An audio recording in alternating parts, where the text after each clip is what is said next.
There you are. Old Stud Walker here. Today I got a story I want to read to you. Teresa Simkins asked me to read this story. I was telling her about it.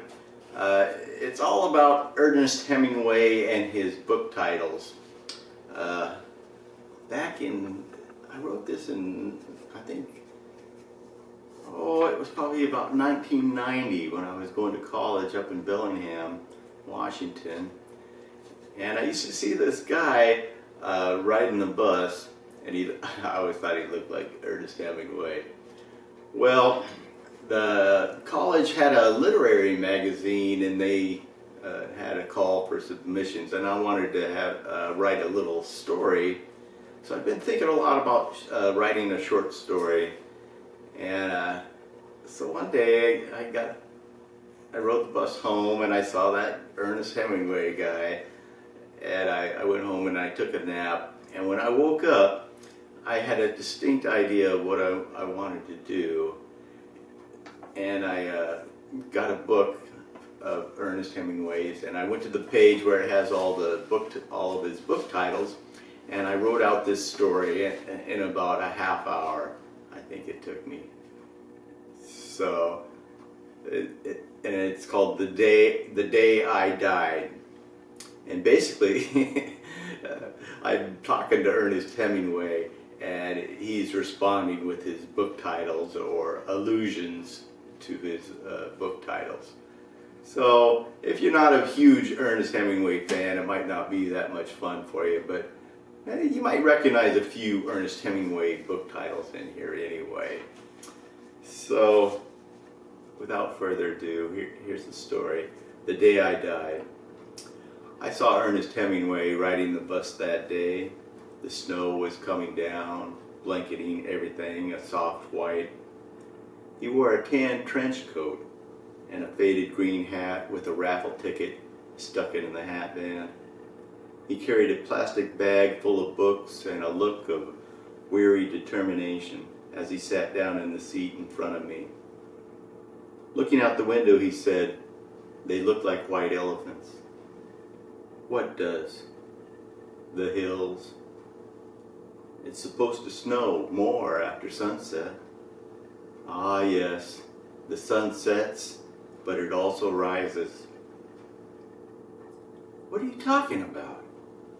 "It's all a movable feast." Annoyed, I said, "You're not listening to what I'm saying, and what's worse, you're not making any sense." "Why should I? The winner takes nothing." Thoroughly mystified, I sat mutely staring at the raffle ticket in his hat band. What's he getting at, I wondered. "Look at all these men without women," he said, chuckling and sweeping his arm around in a wide arc, encircling all the men on the bus.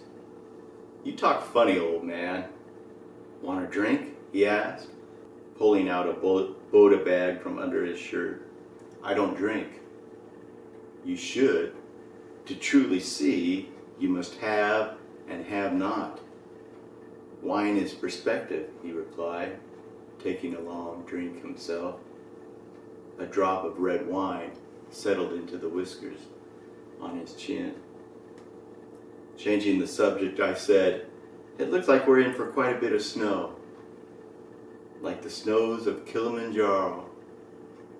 "You've been to Africa, I take it?" "Ah, yes, the green hills of Africa."